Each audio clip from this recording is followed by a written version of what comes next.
இன்றைக்கு எங்க தலைவரும் சரி, தமிழக வெற்றி கழகமும் சரி, எங்க தோழர்களும் சரி, இந்த 16 நாள் எங்களுடைய குடும்பத்துல எங்களுடைய மக்கள், எங்களுடைய உறவுகள் இறந்த நாளையோட 14 நாள், 16வது நாள் காரியம் முடிகிற வரைக்கும் யாரும் பேச முடியாத அளவுக்கு மிகுந்த வலியோட இருந்துகிட்டு இருக்கோம். இதுல எங்களுடைய நியாயங்களை சொல்றதுக்கோ இல்ல எங்க மேல இருக்க அவதூறுகளை வந்து சொல்லும் போது அதுக்கு பதில் சொல்றதுக்கோ எங்களுடைய இந்த வலி மிகுந்த நாட்களோட எங்களுடைய உறவு 41 குடும்பத்தோட எங்களுடைய உறவு அவங்களுடைய வலியோட நாங்க ஒவ்வொரு நிமிடமும் அவங்களோட கடந்துகிட்டு இருக்கோம்.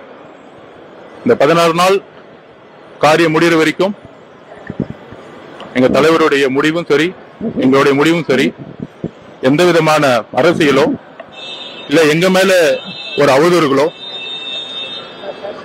இல்ல எந்த விதமான ஒரு தவறான செய்திகளை பரப்பும் பொழுது நாங்கள் பதில் கொடுக்காதது எங்களுடைய வழிகளை எங்களுடைய மக்களுக்காக நாங்க அவங்களோட இருந்துகிட்டு இருக்கோம். 16 நாள் காரியம் முடிஞ்ச உடனே என்ன உண்மைகளோ அந்த உண்மைகளை கண்டிப்பாக சொல்லுவோம்.